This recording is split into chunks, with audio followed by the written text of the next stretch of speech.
We have another chance to talk to someone who just was able to go somewhere and do something cool. So as always, we like to grab them on the phone after they're done, talk about the whole experience and everything. And let me just, off the topic, apologize for my voice here.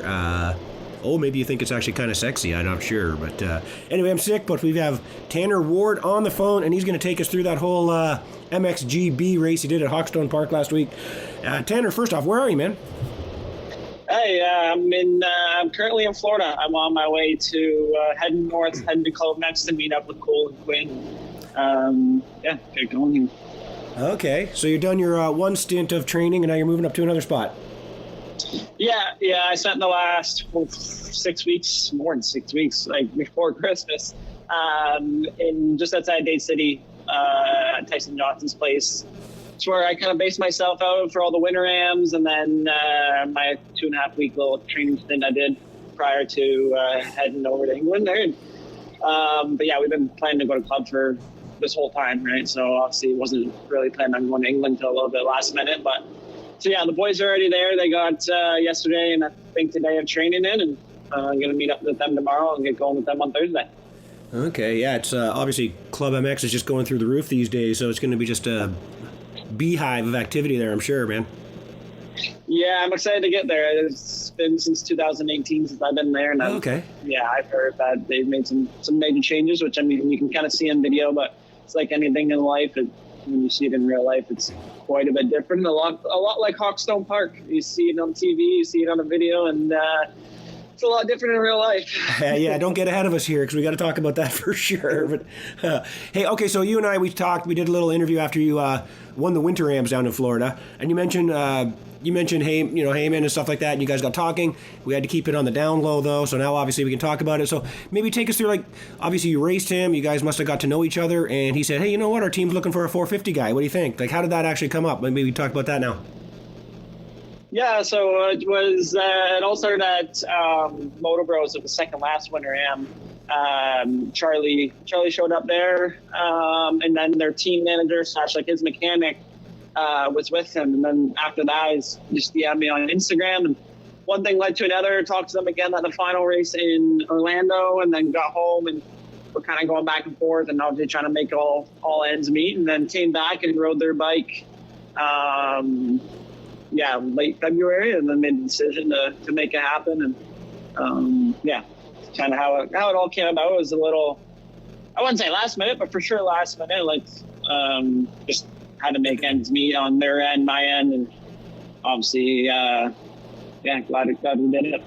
Now, did it make it easier because it was an Austrian, like, part of the KTM group sort of thing, a Husqvarna, I suppose, or would you have gone, say it were a Japanese brand? Would it have mattered? I mean, yeah, that for sure made it easier. Just for myself, and then team-wise, I actually don't even know. Obviously, I think I'm going to guess it made it easier for them as well. It just makes sense going over there, riding the same bike. I initially was going to bring my suspension, but just with the risk of flying with it and losing it, and then me just being over there by myself, I'll just run their suspension with their suspension guy and so on and so forth. But it made sense to, I mean, you're on the same bike, and essentially, obviously, right. They are different branded, but let's be real, we all know they're the same bike at this point. And yeah, so it made it all just kind of aligned actually really well that way. And I mean, for myself, if it was a different brand, I still would have loved to go, because I've never even been overseas for vacation or nothing. I'll ride a dirt bike over there. So I was really keen to go, and I really wanted to make it happen, to be honest with you. From pretty much from the moment I got the DM, was like the Monday after the Moto Bros race there, and then I want to make this happen. That's great. These opportunities are far and few between, and as I'm getting later in my career, I try and take advantage of every opportunity I can get, because it'll be a day that I'm not racing, and we'll probably have some regrets that I didn't take some of the opportunities in the past. So kind of where that came from. That's awesome. Now you got the travel race bug. Maybe we'll see you doing more of that in the future. For sure. I mean, the opportunities are there, especially I've had opportunities to go race German Supercross and stuff, but we all kind of see how those end. Unfortunately, those are high risk. Where there's actually a lot of upside for us to go over. And I mean, I just did a full national I mean, a couple months before ours even starts. So I kind of got that first one out of the way, and Right. obviously it's not the same, but there's a lot of it is the same. So there's a lot of upside on that side of things. Okay, well, how about, you mentioned the track being very different. How much did you do all the homework, obviously, watch videos, talk to people? What did you, obviously Hawkstone Park, a pretty famous, one of the oldest tracks you're going to find. Like, how much homework did you do on the track? Yeah, I thought I did enough. To be honest with you, I did a lot of watching, a lot of studying, watched last year's race, watched GoPro videos, but as we all know, you can only, like, that only gives you a certain amount of judgment, and then even, yeah, I talked to the team, and had an interview with the guy over there as well, and he was explaining like how deep it is and stuff. And to be honest with you, I don't think I gave that enough perspective. Yeah, like I raced Gopher Dunes, like how much deeper can I get? But it's different. It's it's not Gopher Dunes deep. Like Gopher, I don't even like. I've been obviously I've had a lot of phone calls with family and team and stuff, and I can't explain really like what it was like. It was like the wettest sand you could ever get. Like it was like if there was a national on Gopher Dunes March 15th would be the best way to explain it. Like it would, that's just so much different than a national on Gopher Dunes in July. Right. Yeah, it caught me off guard. It definitely wasn't expecting that, especially even walking in on Saturday. I mean, I was excited. I was like, man, this is like kind of like reminded me of Deschambault when I was walking in. Right. Turned out to be nothing like that. But that's all part of the experience. Yeah. Right. Now, live and learn. Was it because I always say the problem that the Canadians have going elsewhere to race is our tracks just aren't as big, and you're not using gears. You're not going all the way up through the gearbox. You're not going as fast over these big braking bumps. Is this a big track, or was it more like Was it Deschambault big, or was it like American big? No, it was Deschambault big. The width and stuff was very Canada-esque. I was super excited. I'm like, man, I feel like I'm at a Canadian national, like a Deschambault, like it's bigger than Sandali and whatnot, but it's I think it was just the amount of moisture in the dirt that like I wasn't expecting, that really caught me off guard, to be honest.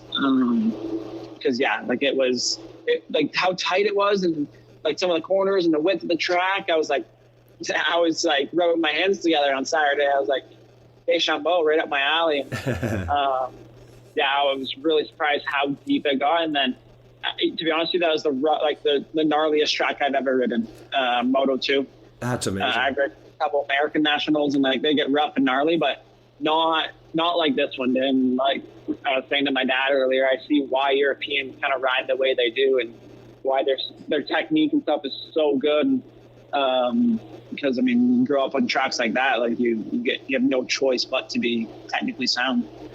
Right. Hey, now you mentioned you didn't bring your suspension. I feel like would the team have said, no, Tanner, we know what you need to expect over here. You have no idea what you're getting into. We've got suspension for you. We know how much you weigh, how fast you are. Did they kind of have like a nice base for you?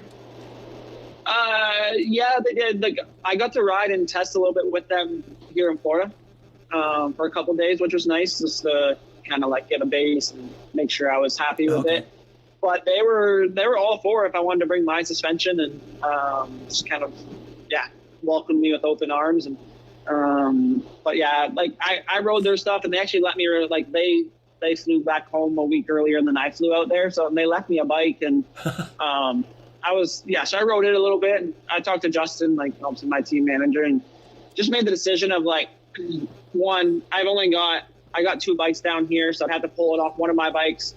And then if it does get lost, it's just going to create more hassle than anything. And then also add in the fact of like, am I going to call Colton, like try to explain to them like, hey, this is what the track's like. Right. Where they're there, they know the track. It's like if someone came to Canada, it would make so much sense for them just to hop on our stuff, and then we have our suspension guy, and we know the tracks and whatnot. So it made a lot more sense, and it definitely made my life easier traveling without having to bring suspension and the risk of losing it. And I just kind of made that decision to do that. And like I said, I probably wouldn't have been so confident in doing that if I never rode their stuff or wasn't able to ride one of their bikes. But yeah, luckily enough I was. So it definitely gave me that peace of mind when I left home without my stuff.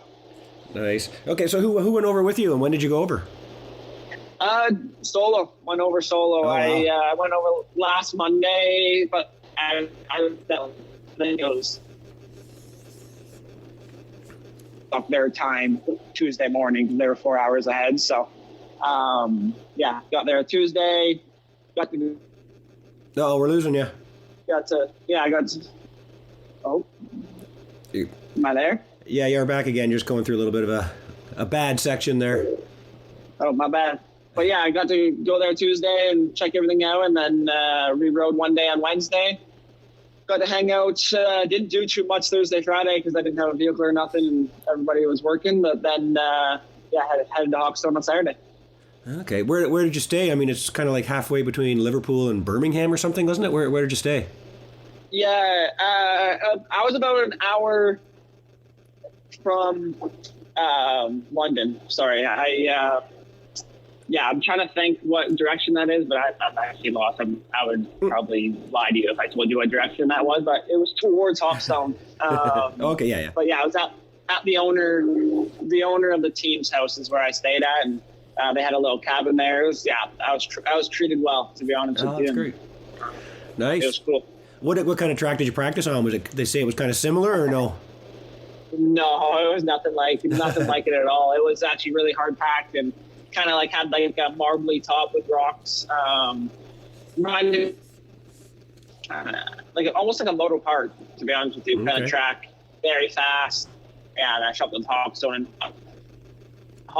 and I think now looking back at it, you learn and you think back on the weekend where I could have been better. And I think in qualifying, for instance, like I struggled to even put a lap together. But I think looking back at it, I should have just, I mean, hindsight's always 20/20, but should have really just took a step back and realized like everybody's feeling the way I am. Like, but me thinking that I'm new to this track. Everybody knows this track. But I needed to slow it down and realize like how slow we were actually going around the track, if that makes sense. Like you were going really slow because it was really deep, but I was trying to rush everything and trying to put a lap together because thinking I just needed to push as hard as I could. And definitely overrode the bike in qualifying. And you don't get much time to learn the track. You had 10 minutes to learn the track.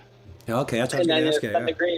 The green flag flew to go right into qualifying. But I mean, we were doing I was doing 220s. That was pretty bad, but it's long lap time. So you get a couple laps to learn the track and then you go for it and then you go race. So definitely it was different and a really cool experience. Nice. Now, what did you qualify? 11th or something? No, I qualified 18th. 18th. It wasn't good. I honestly really struggled to put a lap together without making big mistakes, and I wish, I definitely wasn't really proud of that effort. But I wasn't too worried, to be honest with you. One, I know I don't qualify well, and two, I was like, I just felt like a fish out of water. Like, let's drop the gate and just let me put some laps together, and I'll be fine. But like I said, once I kind of got out there racing with everyone, I realized how many mistakes everybody was making. It wasn't just me that was feeling that way. Which I wish I kind of put that into my mind in qualifying and calm down a little bit. But, it's all part of the experience and learning and kind of why I went over. I put myself in those uncomfortable situations to learn and be better. Right. And you're so hard on yourself, right? Like, as most top racers are. Yeah. It's probably one of my worst critics and one of my worst downfalls for sure. I wish I could be a little more happy-go-lucky and just ride my dirt bike and not want it so bad sometimes. I think it puts myself into situations like that, but nonetheless, it's why I'm at where I'm at today too as well. I work my ass off, so I think it comes from that. Every once in a while, ask yourself, what would Travis do? Yeah. And now, what's from the team? They just say, obviously, they know it's a first experience for you. Did they obviously didn't care what your position was, or just wanted you to do what you could? What did they say to you? Just go out and have fun, or what? They pulled me aside at the start and said, like, no pressure. Like we know when people come over here, it is a lot different. This track is something like that people have never seen before. And they didn't put any expectation or pressure. Obviously, after qualifying 18th, they were yeah, they were like, the owner of the team is pretty funny. He's like, not gonna lie, that was shit, but you did say you're not gonna qualify. Oh, jeez. He was lighthearted about it. He was joking kind of, and no, they're really, really good guys. But yeah, they know my potential. They see me obviously race the winter AMs, and they know that I'm no slouch. Just like they said, it's a lot like. Honestly, it's a lot like when people come to Canada. I think they sometimes have higher expectations than come. It's just different. It's just different tracks, everything just different, right? So you're trying to learn on the fly, and yeah. Nice. Now, were you obviously mid-March in England? You had to be expecting a mutter, I guess. Yeah, for sure. I was well equipped with the roll-offs, and then actually they're not allowed tear-offs. So a lot of those guys run Armor Vision, which is like a new thing that like the dirt doesn't even like. It's like a little sticker you put on your goggle, and dirt doesn't even stick to it, and you just kind of wipe it, and you don't get like the smudge stuff. Oh wow! Yeah, it's actually pretty cool. I actually ran that for Moto too. I'm not a big roll-off guy, and I feel like it makes me feel claustrophobic at times when you get all fogged up and stuff. So, well, you should have seen back in the '80s, man. They were like the roll-offs were half as thick. Yeah, I can imagine. It's terrible. We're pretty spoiled. Okay, so well, let's go through. I mean, obviously, so it rained. It rained the whole time. Then the sun kind of came out for your second moto, I guess. But the damage was sort of done, but it sort of dried up. Like, take us through the races. Then, I mean, you go up to the line, dude. You almost pulled the whole shot, and then you slid out. Yeah.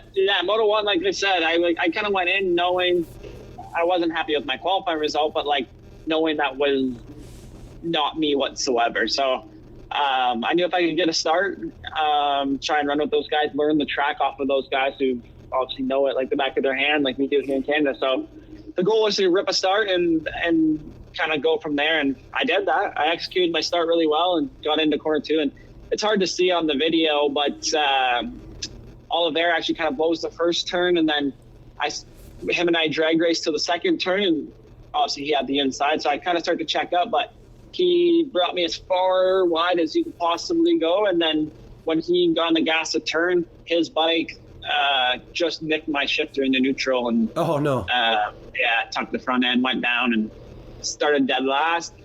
And then that moto, it was pouring rain. Well, not pouring rain, it was like on and off, and then there was times that it definitely was coming down hard. And I mean, honestly, I went from dead last to like 20th pretty quickly in a couple laps, especially for how hard it was to pass out there.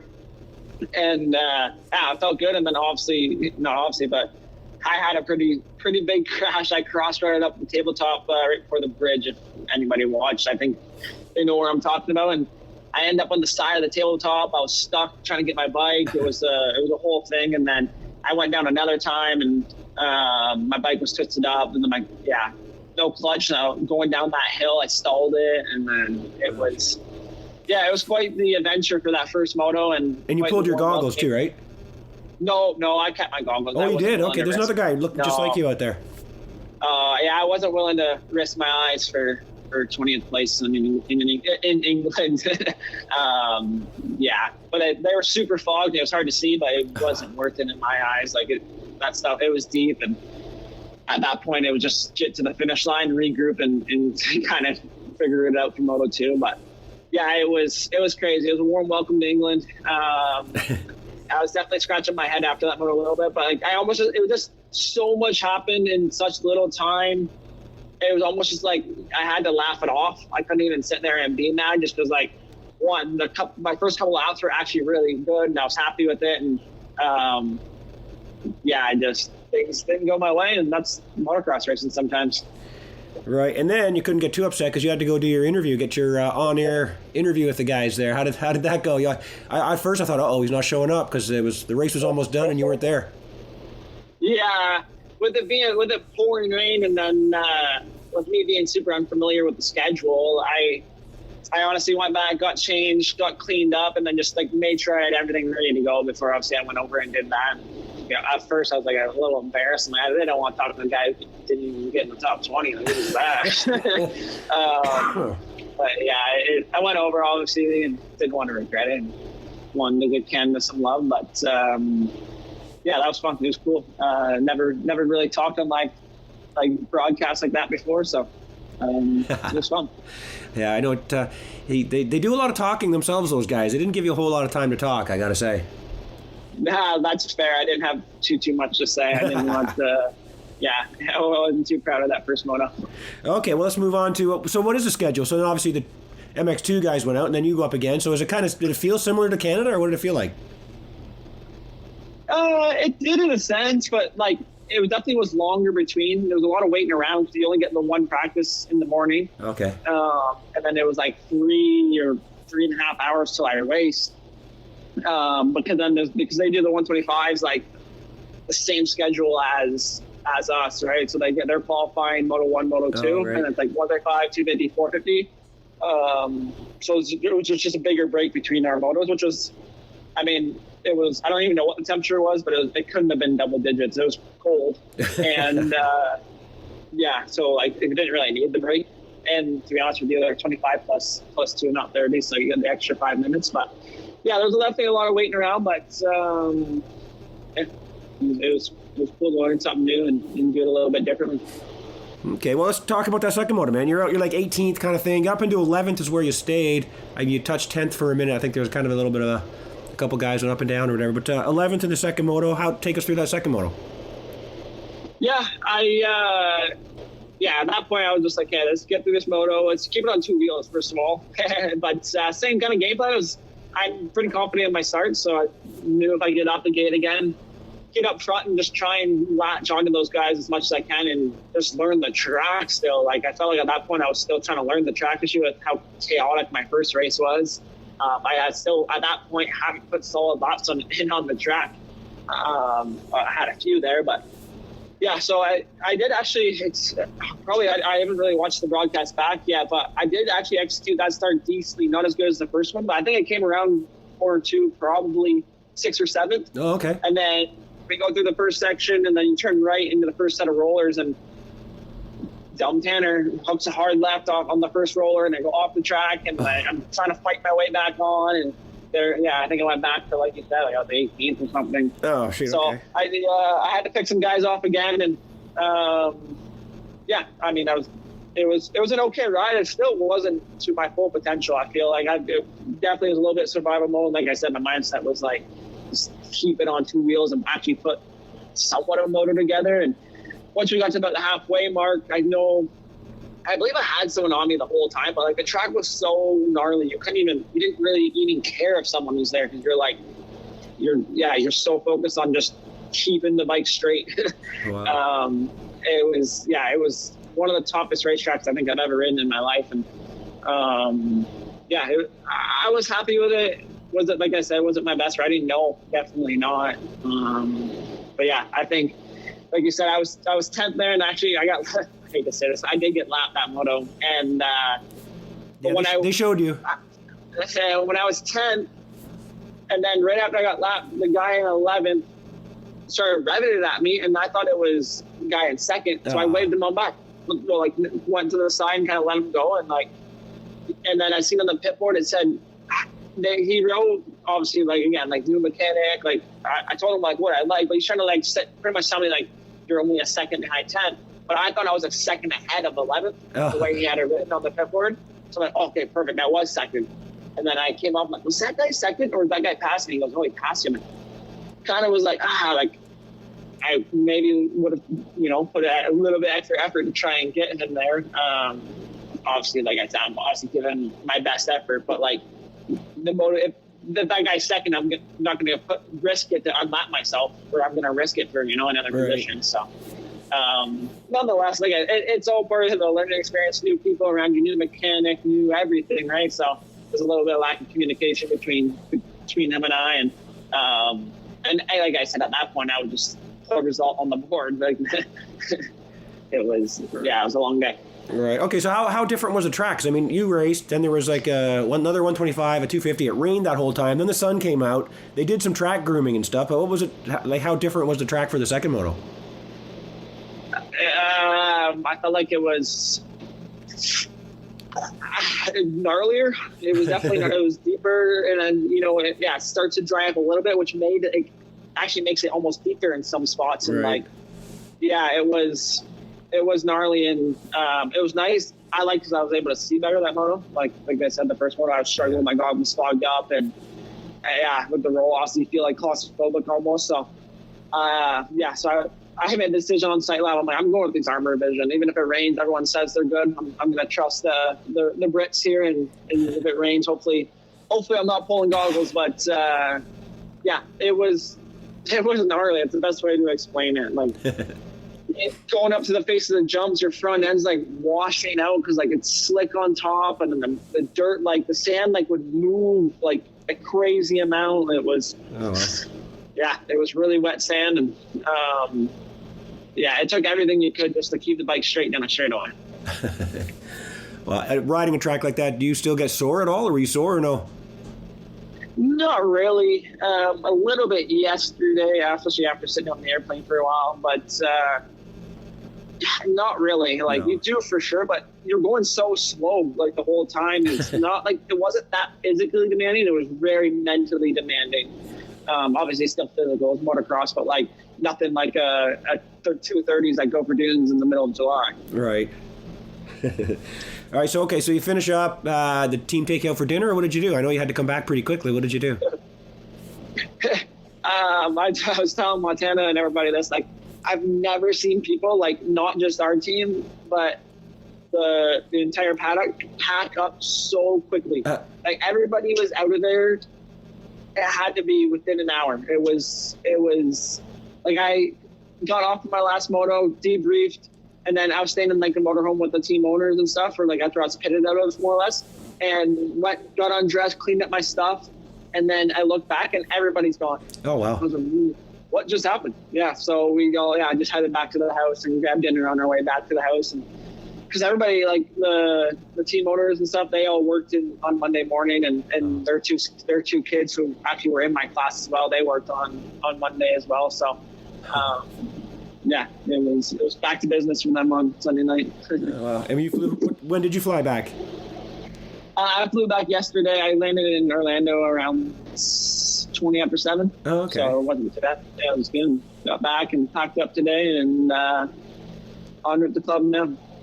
Okay, so you're going to go up to club, and you're going to come back to Ontario for maybe an AMO race, preseason race, or what's the plan? That's up in the air. Oh, you might go back to Britain. I really want to, yeah. I have the opportunity. They would love to have me back, they said. Oh, good. They obviously knew, like, they know my potential. Like I said, they've seen me race before. They know I have a lot more than that in the tank. But like you said, like, coming for the first round at Hawkstone, they know how different and gnarly and a challenge it is. So, yeah, I think there's a high chance we head back there. But I need to talk to my team. I obviously would miss a couple of days at club, and but yeah, there's no better way to get ready for racing than racing. So, right. Now, what track are we talking? In the past. What track are we talking about? It's called Preston Dog. So another sand track. I'm told this one isn't as like deep and ruddy. It's more like a rolled out, quote unquote, kind of like a gopher or sandalier.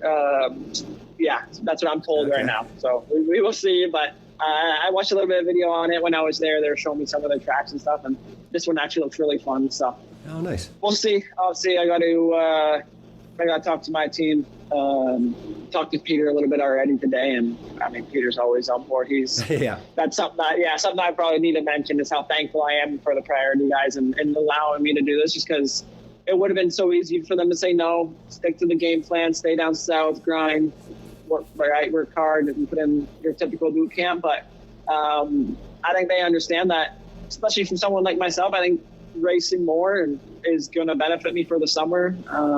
Hence why I was down here racing the winter AMs and then just putting myself in these situations. Obviously, there's the risk of injury at races, but there's a risk of injury every time we throw our leg over a bike. I mean, we're going to go to Colin Max, and I'm going to be motoring with the guys every day. And I mean, sometimes I feel like that those days are just as gnarly of risking it as a race. So, yeah. Hopefully it all comes together and we can head back over April 5th. Would be the plan for myself. Like I said, I got to talk to the boys there and get it all confirmed up and get it booked up. But I think it would be smart to do so. Yeah, I think it's also different than going to try to race Supercross too, which is a little gnarlier and something you're not quite as familiar. You know what I mean? A team would be more willing to go, yeah, man, go get some gate drops, and if you have an opportunity, sure. Yeah, 100%. And like it's not like I'm, it's not like I'm putting all the traveling this much and taking time away from my training to go do like a local race in Georgia or something. Right. I'm gonna go do 230s. 25 plus 2, but the 230-minute motos qualifying with high-level guys and on high-level tracks. So I think it only adds to my toolbox, and it's only going to make me better for round 1 in Calgary. And I mean, on my side of things, how I look at it, I'm notorious to start the year off pretty slow and not too hot. So if I can get those out of the way now, and I think if I can come into Calgary firing, it's maybe something I lacked in the past. See, there you go. I think you just sold your trip to Britain. Exactly. Yeah. All right, Tanner. Well, thanks for taking us through all that. And, good luck and safe drive up there up to Chesterfield. And, good luck with that. And we'll be watching for that to see when it happens over to another trip over to Britain. That'd be cool. And tell them to work on their ticker, their scroller on the side of their broadcast, too, because it's really irritating. Why is that? I haven't really paid too much attention to that. It doesn't show distances between. It doesn't show lap times. It just randomly will put the top 3 riders and then the gap to the 4th person, and you don't know if the other ones are wheel to wheel or if they're a minute apart.